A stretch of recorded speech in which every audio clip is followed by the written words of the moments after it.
Leaders in tech are burning out at an absurd rate. Ctrl+Alt+Delete with Lisa Jury is a no BS conversation with one of the top female executives who spent over 25 years in Silicon Valley. If you're suffering from the always-on, never good enough, will replace you today machine called the tech space, this show's for you. Here's Lisa.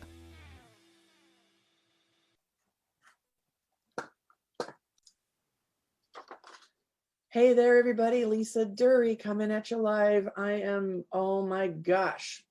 What am I? Well, first of all, synchronicity. If you're watching the video, you've got to see my guest, Taryn Laakso. You're going to crack up. We got on and we didn't plan this, but we are both wearing clothes that is very similar, earrings that are similar. I mean, this is just, here's the thing I want to say, and this is the story I want to start with. And if you're listening while you're driving, whatever, right?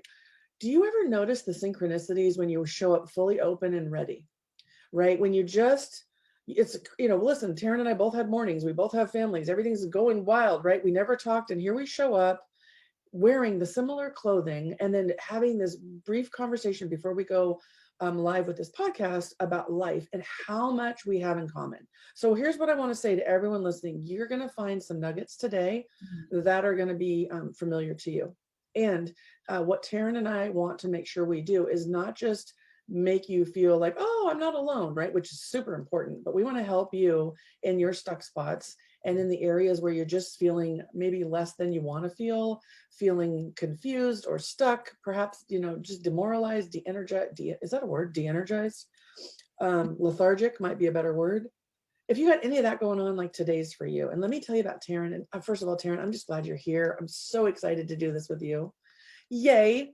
I am so excited to be here with you, Lisa. This has been something I've been looking forward to for weeks now. Oh, me too.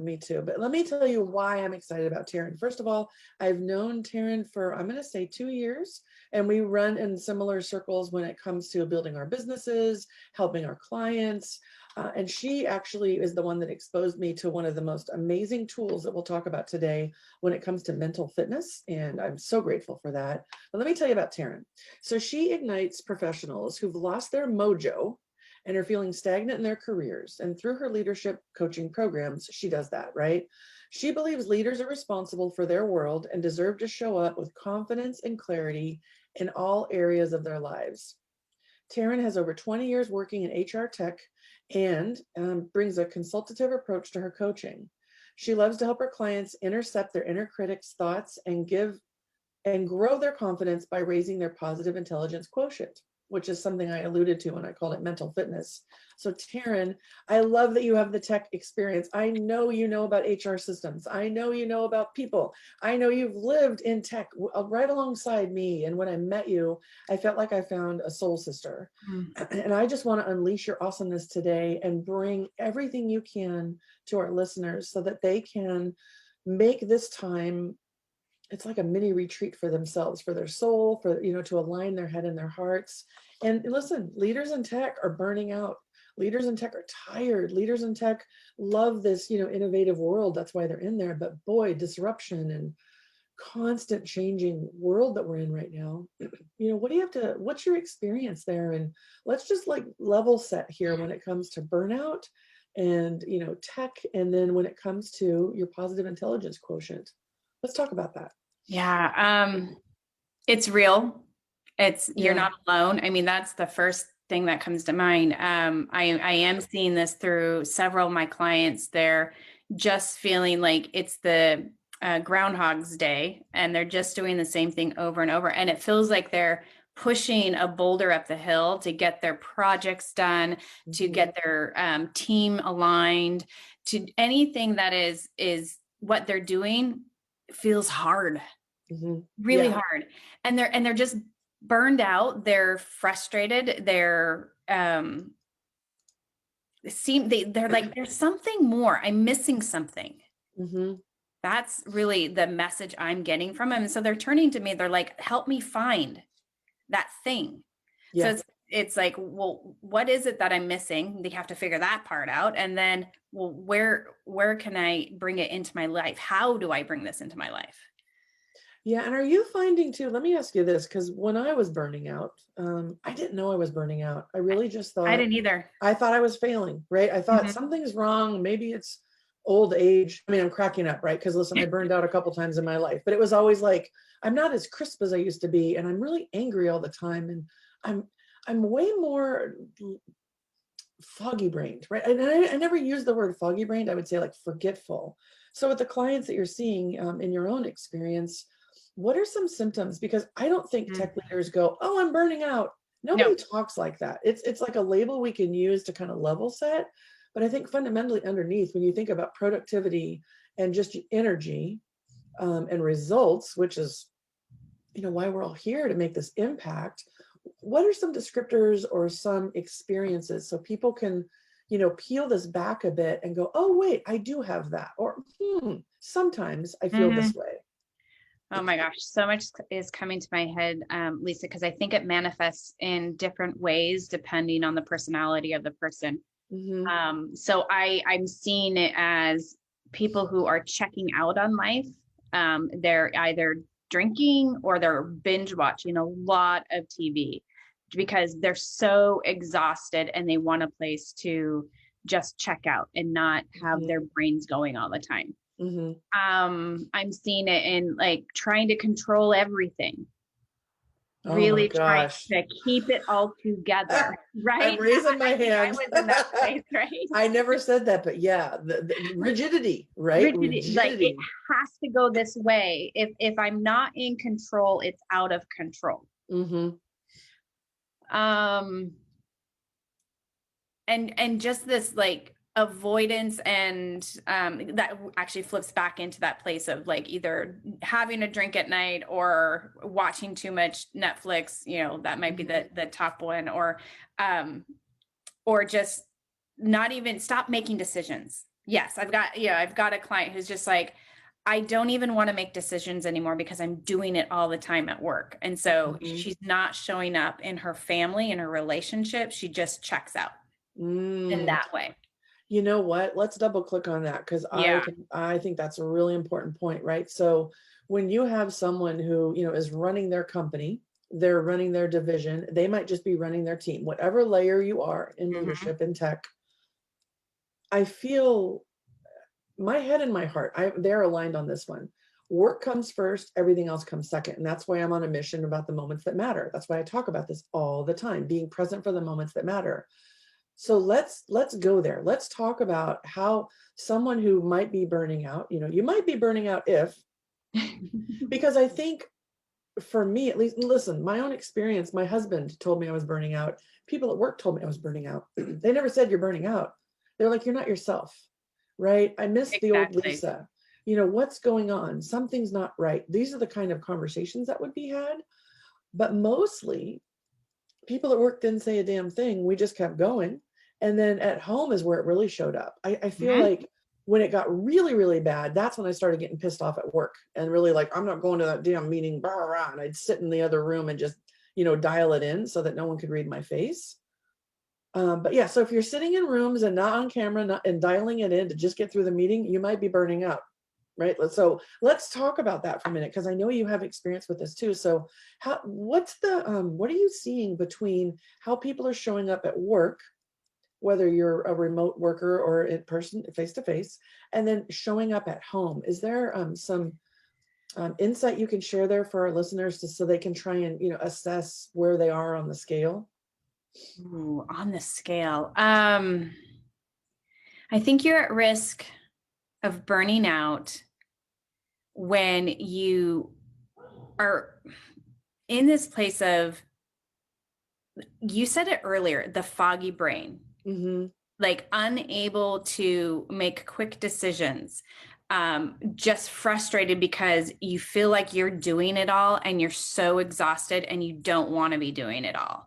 I would say that was something I was sitting with for several years, is like, why is it all on me? And getting Oh, really amen. frustrated with that one, Amen. Yes. right?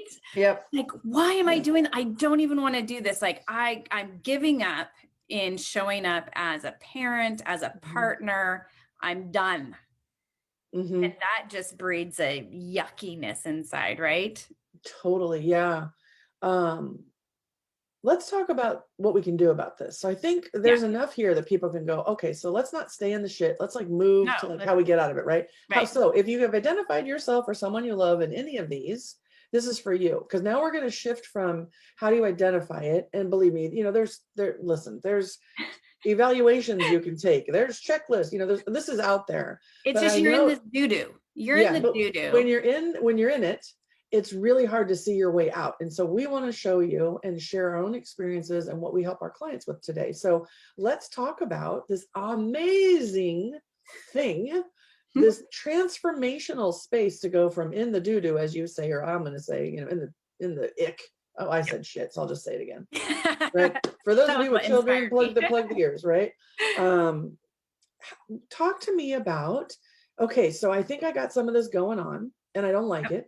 And before it gets so bad, I want to do something about it, because like catching it in the middle is way better than catching it like me when I was in the emergency room. So let's talk about emotional fitness. Let's talk about positive intelligence quotient. Let's share some tips. Yeah. Tip. Okay. Well, first lay the context, of course, right? I mean, I will get to the tips, but I think to level set it, especially for people who love formulas, right, and codes. This is a way to crack the code, and I just love it. So yes.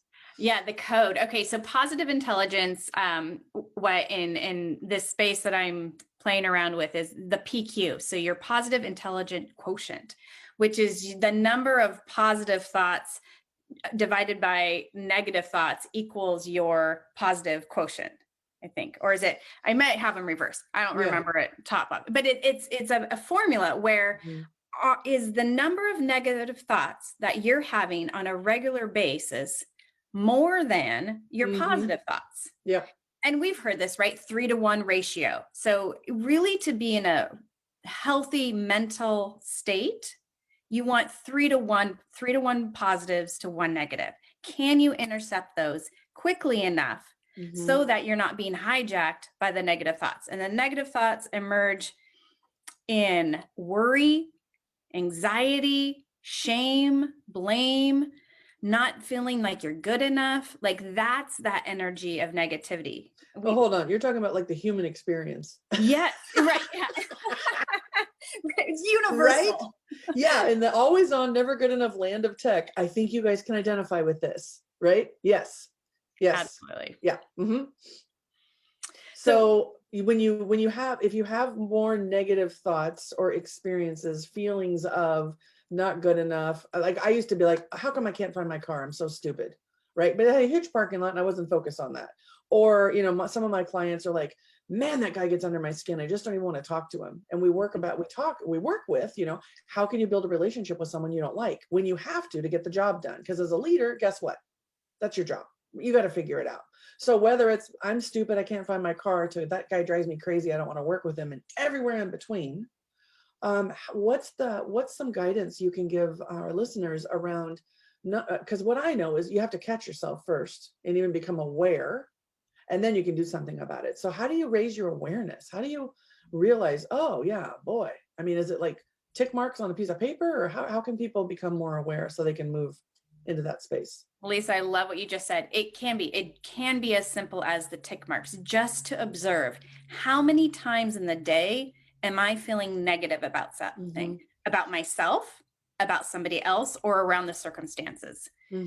Just mark them. Like that is alone a way to start recognizing the pattern of negativity and how much you're being impacted by it. To flip it into a different place is awareness. So awareness, then interception, and then choosing a different way of showing up. So the way I intercept is, okay, I'm feeling ich. Now I make a choice. What do I want to do next? I am going to just go into the moment. And this can be as quick as 2 minutes or less than 2 minutes of touching the ridges of your fingertips together. I love this so much. Yeah. I like that one's like so simple. Like if you're looking at the video, it's like put the 2 fingertips together and focus intently and feel the ridges on your fingertips. maybe close your eyes, do whatever, but you're focusing so intently on that you can't even think about anything else.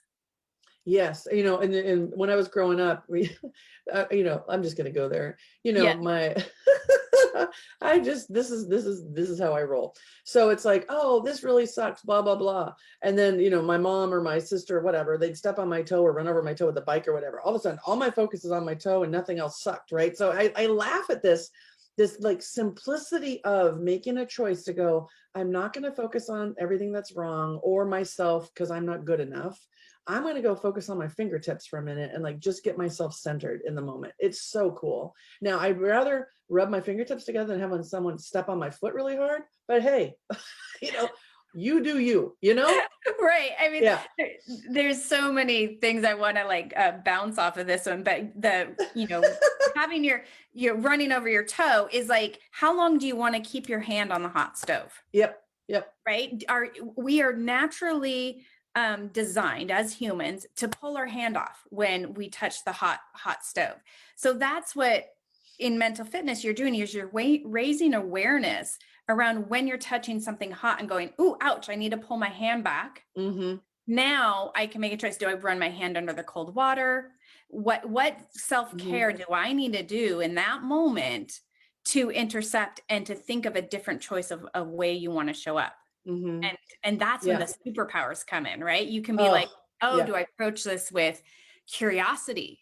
How can I get curious about this situation? Why am I feeling this way? What is it that this person might need in this moment? Maybe they need love and empathy versus criticism. Yeah. And that conversation could go a whole lot differently when you're holding curiosity and empathy. Yes. Yeah.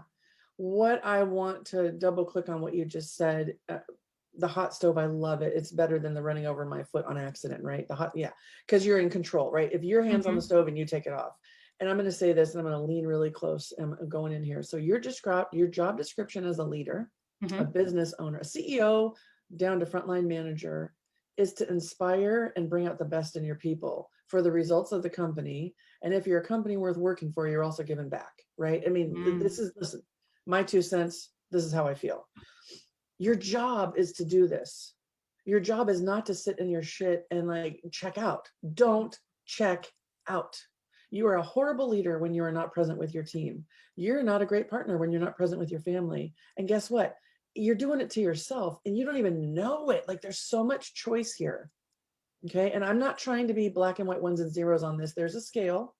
And I have been there. I have done it. I got the t-shirt. Okay. But what I know what Taryn's talking about, because I've been through this program with her, is making that simple choice before that next email where you want to rip someone a new one. Making that simple choice before you pick up the phone to like, I can't believe, you're going to be late again. Making that simple choice to like show up and be your best so that not only can you be received well, but you can actually have a bigger impact.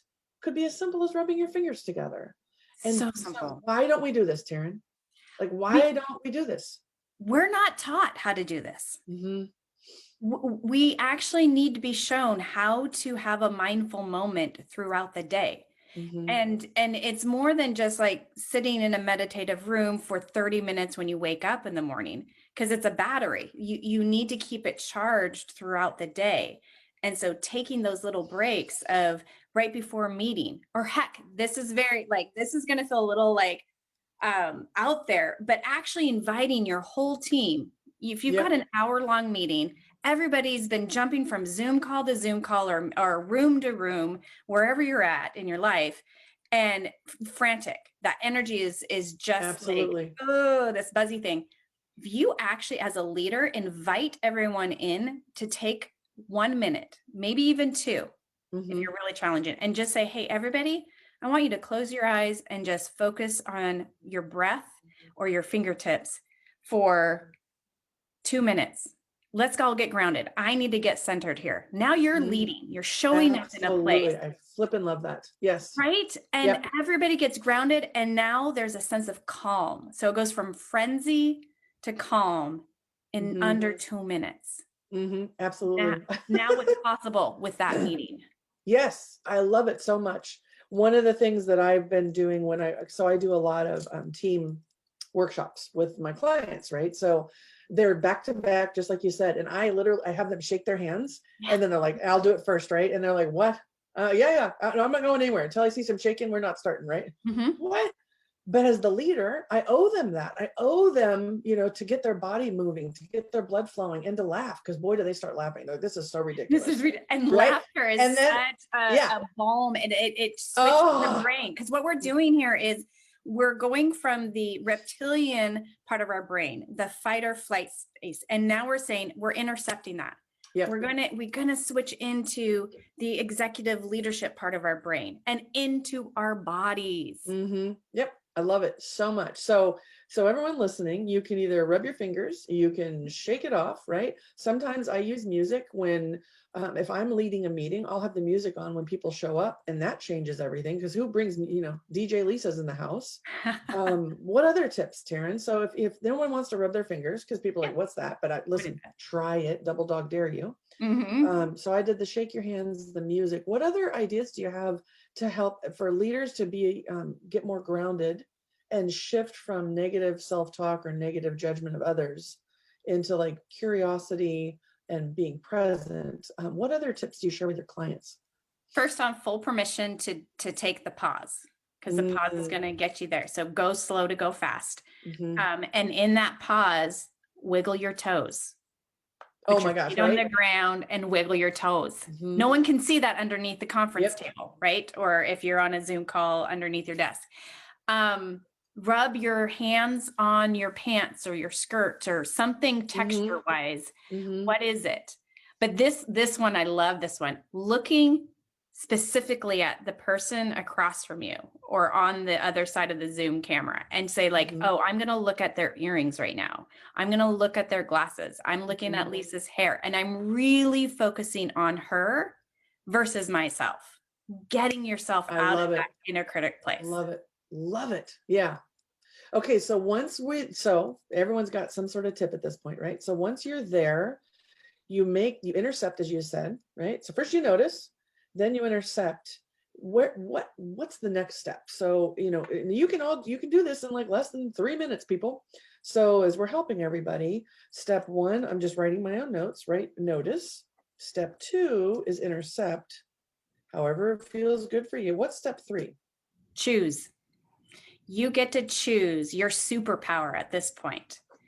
And what I mean by superpower is there's empathy. Do you have empathy for yourself? If that criticism is, I'm not good enough, imagine yourself as a 5-year-old child. What would you want to tell that version of yourself? And to flip it around, what's the empathy that you can have for the person across from you? What might they be going through? So empathy for self and others, choose the superpower. Yeah.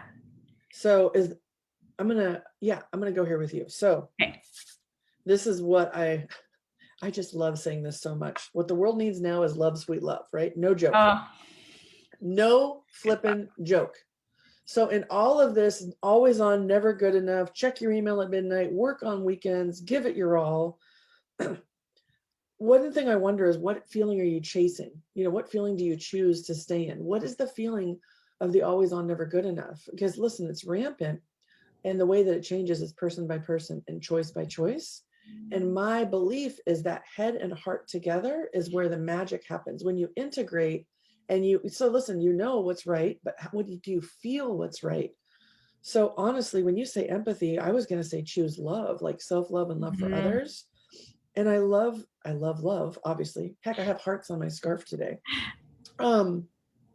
Something about love at work, right? So I bring this up and people are like, I'm not talking romantic love. I'm talking about love for your human partners, like love for the planet.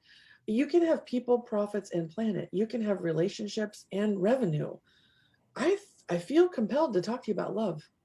I'm all about that word. And you're right. It's more than a romantic love. I feel like compassion, that word popped up for me as you were speaking, Lisa. Where do we have compassion for ourselves and others right now? We are all struggling to get through life right now. It's not easy. We're having to make difficult choices on a regular basis. And we're all doing the best that we possibly can on any given moment. So there's a lot of compassion. And I show this by like putting a hand on the heart and a hand on the stomach. Like, where can I love myself and love others through this? Yeah, I even think when you said compassion and empathy, I started going to appreciation. Yeah, so I gratitude. think what's lacking right now in a lot of people's lives is feeling appreciated. So one of my drivers, and I'll talk about my own PQ experience, hyperachiever, right? So if hyperachiever, I believe, translates almost to work addiction for some people, and that was me.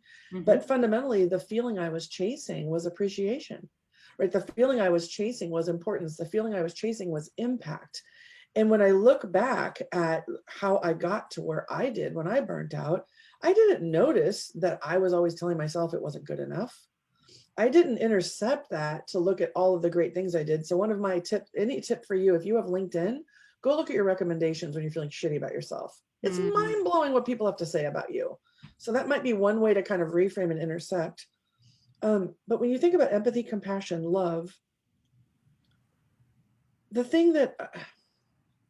what I really want to say to anybody who's listening right now is you're not alone, and you've been programmed by society, by whatever family situation you had and your own life experience, right? That it's never good enough. But right, you were born good enough. Yes, like you talk about like your 5-year-old child, right? Like that 5-year-old child is good enough, right? And so if you have all of this amazing talent, all of this amazing mind, learning when it comes to just the engineering mindset, engineering and science, and you have all this to give to the world, but you don't feel appreciated, guess what? Your tank's going to get flipping empty. So you have to look at it for yourself and for your teams. So when I look at this, one thing that's standing out for me when you're talking about these 3 steps, notice, intercept, and choose. I wonder, Taryn, am I on track here that the choice is not only about yourself, but the other person? Absolutely. Okay. It's both. Or the situation, and maybe it's a situation, right? Yeah. Okay. It's when we are looking at the other person and we get to choose, how do we want to be in relationship with the other, yourself, the other person, or the search situation? It's all choice. Yeah. And it's, are you wanting to be in right relationship or in a toxic type of relationship? Yeah. I'll just stay with you on this because I think this is so important. So Taryn and I both worked in tech and we know, right? People show up in the meetings and listen, you're only as good as your last tape out, your last product release, your last code. Okay. And when teams have to work together, but they're, compensated for different results, guess what? You're going to have tension. And as a leader, the best thing I think you can do is acknowledge the tension. So let's say the person handing off the code, it's not the way you want it, but they met the deadline and they did the best they could in their mind. And they're like, oh crap, now I got to go hand it off and I'm going to get my ass chewed, right? Imagine if you showed up as that leader and said, listen, I know this isn't perfect. Here's how we got here. Here's the gap that I see. I'd like to hand it off to you, but how can I support you in receiving this and then doing what you need to do, right? Now, I know people don't talk like this. I'm talking about the thought process inside, right? It might be like, hey, Joe, we're here again. You're not going to like what we've got. Let me tell you what's good about it, right? And let me tell you what I appreciate about you receiving something that's not to the standards you want. And then Joe gets to go, thanks for acknowledging it's not perfect, right? I totally get you guys are trying. We're under tremendous crunch. Here's what I need from you for this to work, right? So that handoff moment, and I know not everybody talks the way I talk. However, you can pull through the messaging behind it, which is acknowledging what's good, what still needs to be done, appreciating what you're giving this person, whether it's a pile of poop or the most amazing code, and then that person appreciating the fact that you acknowledged it. Because what I see a lot in tech is here's the email, here's the file, good luck. And that's not a relationship. So tell me what you want. I know you have things to say. Oh my gosh, so much. It's what we're talking about is creating a space where they are being seen and it's acknowledgement that this is not the best work. And that moment of vulnerability actually stops the blame and shaming game that Totally. we sit in all the time. Yeah. Oh, how many meetings have I been in? It's like, those developers, they just totally didn't get what we wanted. Or we as the client in HR, they just can't even articulate what they want anymore. Like the blame and shame is just such as negative energy in the space. It's really hard to show up with like, I know this is not exactly what you were looking for, but here's what we came up with. And is there something else? Like, can we build off of this? Yep. Yes. And like, yes. It's a yes and every time. And yes. Can we do something else? Yeah. And I think it starts with owning it, right? And one of the things that I've noticed in high performing teams and the teams that I work with, I'm constantly, reinforcing to them, what are your strengths? How are you organizing the work?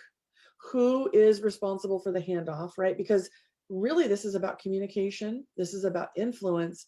And this is about, clarity and confidence in yourself that it's okay if it's not perfect. Because what's in the way of everything is perfection, right? And this whole thing that happens when you think about energy and innovation, right?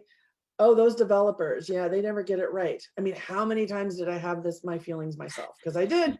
And you got to check that. So notice, I think developers suck. Okay, intercept. When have developers not sucked? When there's trust and relationship. Perhaps I want to go build that. Choose. I'm going to choose to say, listen, this is not to spec. And I know you tried really hard. How can I help you get it to spec next time? And what can I count on you now as we move into this next phase? Whatever, right? We're really talking about showing up human, and the love part meaning about yourself, and being loving enough to recognize we're all human, and being loving enough to open up a dialogue around what can we do moving forward so we don't have this again, rather than ripping someone a new whatever you want to call it, and then just shaming them to shit, and then they go home and feel crappy. Like, and then that impacts those families that they're now like, I feel really bad about myself, so now I'm going to take it out on my partner and or my kids or other family members, and that's the cycle that I want to intercept. Totally. The ripple effect of the negativity, because it doesn't just go in and out in a moment. It stays there, and it's going to get displaced someplace else in a way that you really don't want it to get dispersed through. Yeah, I'm with you on so many levels, and I really appreciate that we can go here on this, because we're not talking about, learning a new language. We're just talking about bringing your whole self to work. Right? We're talking about noticing, intercepting, and choosing your response rather than, and choosing the story you tell yourself. Heck, I mean, we all know Brene Brown by now, right? And we know the power of vulnerability, but what story are you telling yourself? Choose your freaking story. And listen, I had to learn this the hard way. So I'm just I want to save you time and emergency room visits. That's why I'm bringing it up. Okay. So, oh my gosh, I know you read an HBR article, and we were talking about it briefly today. And I think that had to do with something that fits here right now. And I don't even want to quote it wrong. So I'm just going to pause and hand it back to you to talk about this, because I think it ties nicely to what we're talking about. Well, the article talked about how to keep your cool in high stress situations. Well, I mean, look at that, right? It's like, it was a how to keep article. Your cool in high stress situations. Yes. One of my colleagues sent it to me this morning, and I read it. I'm like, this is exactly what we're talking about. And you mentioned this earlier, like, we're dressed in a similar way, but what's going on is there's a resonance, there's an energy in the space of, we're on the same topic for a reason. It's needed out there in the world. People are wanting to figure out how to keep your cool in high stress situations, because guess what? We've had high stress situations constantly, and even more so in the last year or so. So how to keep your cool is to intercept and take a breath. It's so simple. Yeah. And it's your responsibility, honestly. Yes. Right? As a leader. Yes. As a leader, your responsibility is to notice, intercept, and choose. Yes. Mic drop.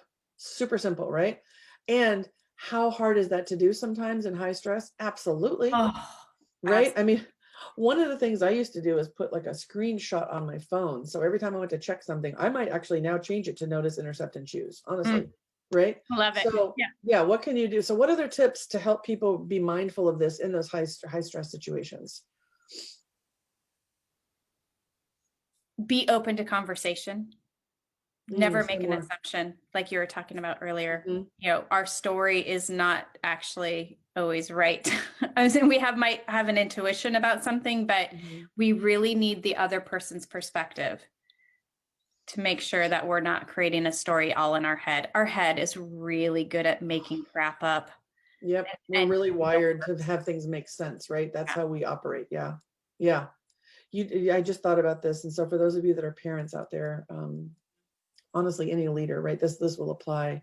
My daughter and I were talking about her friends, and we moved, and her friendships aren't the same, right? With so many circumstances going on, and the story she's telling, her words were something around the lines of, yeah, he's dropped me, or he's dropped me, she doesn't care, whatever, right? I mean, we feel that way at work. So we had a really long conversation about story and, what are the behaviors? What was actually said? And I think all of us are in this space right now of, yeah, if someone doesn't call back right away, oh yeah, I'm not important, right? Someone doesn't give you perfect code. Oh yeah, they don't care. Somebody yells at you in a meeting. Oh yeah, they're just a jerk. And I just go back to your concept of empathy and compassion, because I really, really believe that people's behavior is telling if you can just look at it and be curious as a scientist, right? A human scientist, not necessarily someone who needs to make sense of it all, but to stay open. And man, we need that. Our kids need it, our partners need it, our teams need it, our customers need it, our planet needs it. We need to be curious.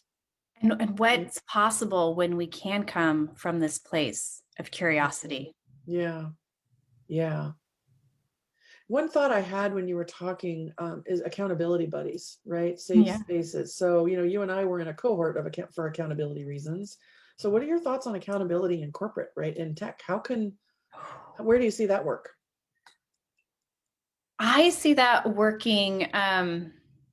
It should be almost as important as having health insurance, right? It's on that level of when you have a safe person you've designed an alliance with that goes, I just need to dump what the stories in my head, and a permission for the other person who's hearing it to go, let me check you on that. Mm-hmm. Right? Really being in a co-leadership space of like, what is the story? How is it serving me? And what do I want to do with it?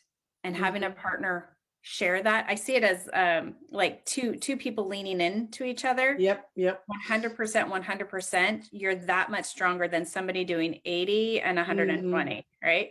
Yeah. So yes, to accountability partners in that space, building that trust. Yeah. And so I love what you're saying so much. And I love this visual. And I will add in my own experience. If you find yourself venting and people like not wanting to talk to you as much anymore, you might be not being a good accountability partner, right? You might literally be in burnout mode, right? If it's just a complaint all the time with no reflection or invitation for feedback. One of the things that, one of the compelling moments in my career is I was so done with something. And I went to somebody who I trusted at work, and I sat in the office and I just was like, I don't even have words. I'm so angry, right? And then I started to cry. And I was talking to a man.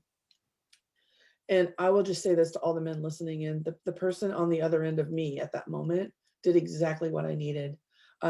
He did not shut me down. He did not get all weird that I cried, right? I mean, I wasn't sobbing. Like I've had some really sobbing moments. Those don't usually happen at work. It's the leaky stuff that I'm so freaking mad.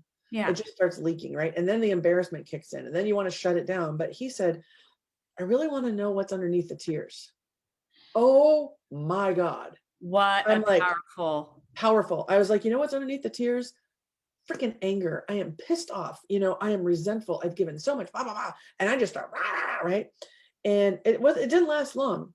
And so when I calmed down, he's okay, what support do you need? Right? Do you want to talk about it? And I just said, I really just feel better getting it out and letting you know it's worse than I'm letting people know. And what I want you to do is check in with me.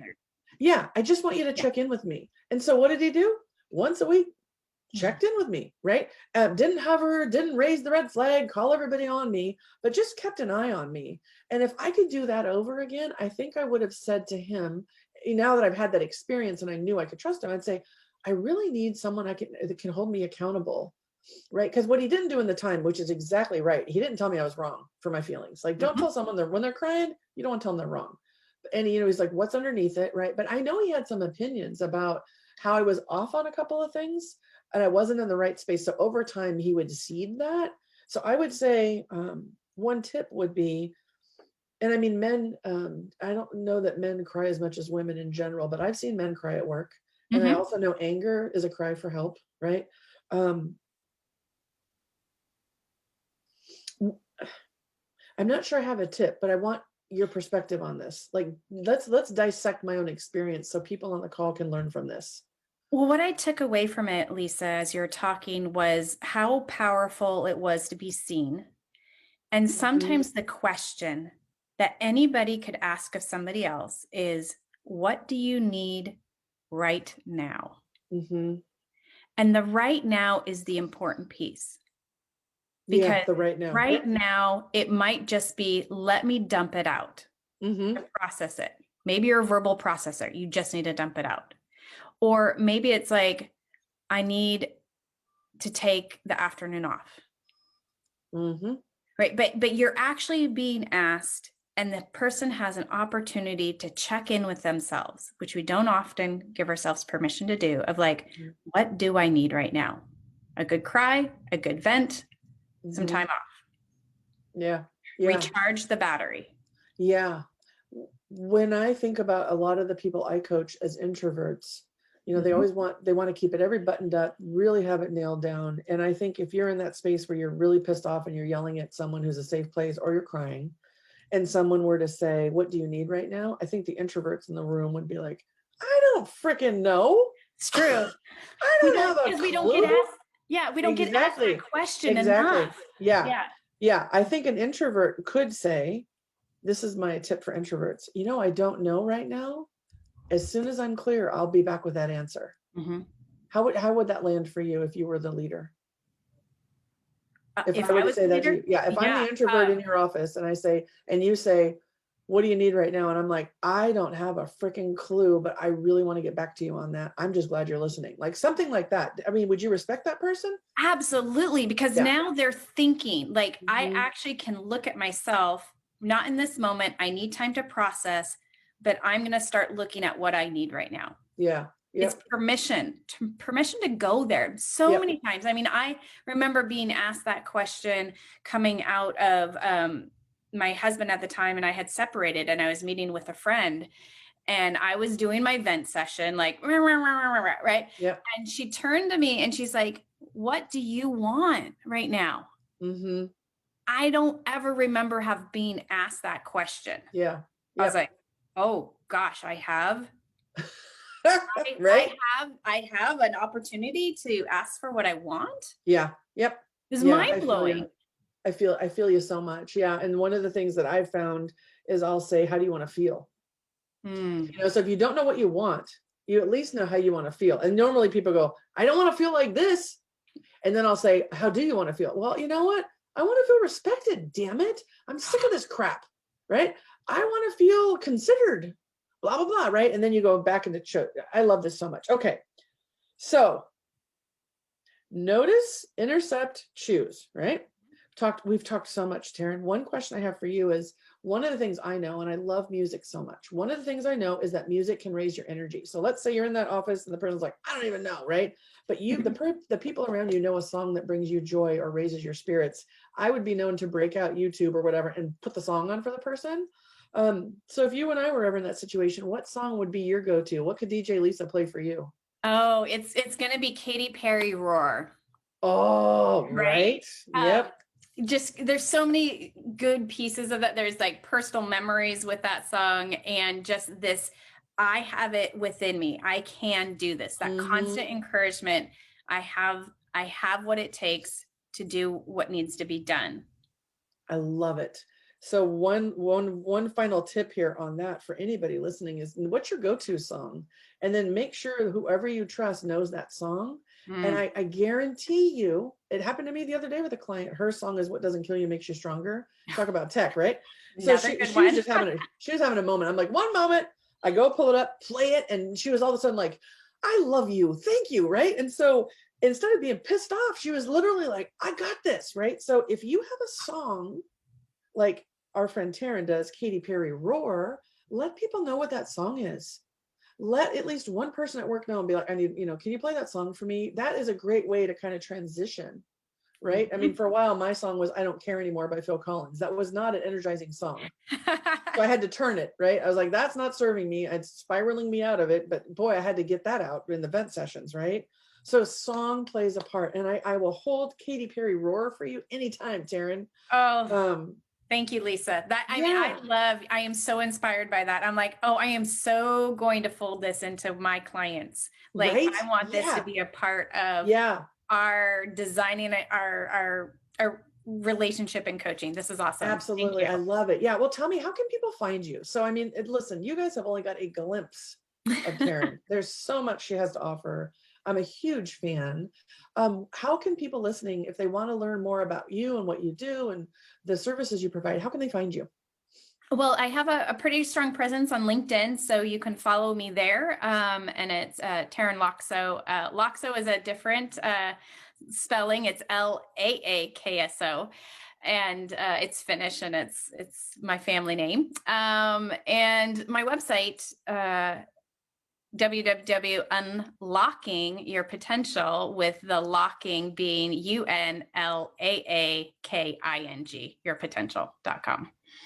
Dude, not only are we dressed the same, have a lot of the same feelings and ideas about things, but we also have names no one can pronounce. Right. I never thought about that till right now. So, when you think about your work family, you think about the people you're working with, when you start dressing alike and you start having similar mindsets, you get into high performance. Now, listen, that doesn't mean you don't want diversity of ideas. It doesn't mean you don't want contrarian, devil's advocate folks in there. But guess what? When you trust and like each other, you can do that for each other. You can stay curious. And so that's one thing I hope people can take away from Taryn and I today too, is that it's amazing when you have that baseline of trust, what's possible in being authentic and showing up and asking for what you need, noticing, intercepting, choosing, picking a song, going for it, and not staying stuck. Taryn, it has just been awesome having you today. Thank you so much for showing up and sharing your own story and your tips to help people today. It's so needed, and I love you. I really do. I'm so grateful for you. Oh, thank you, Lisa. Talk about inspiring women. You are definitely somebody who is inspiring for me ever since we met 2 years ago. I'm like, look at what Lisa is doing in this world, and she's showing up. And so I'm honored to be here with you too, learning and sharing, and just excited about where we are impacting others in this world. And your message is beautiful. So thank you. Thank you. Yep. Kick-ass results, high performing teams, moments that matter, people, right? Head and heart combined, nothing can stop you. That's beautiful. All right, everyone, make it a great day. Taryn and I are here. If you need us, you know how to find us. It'll be in the show notes. And we're wishing you an awesome day. Take good care.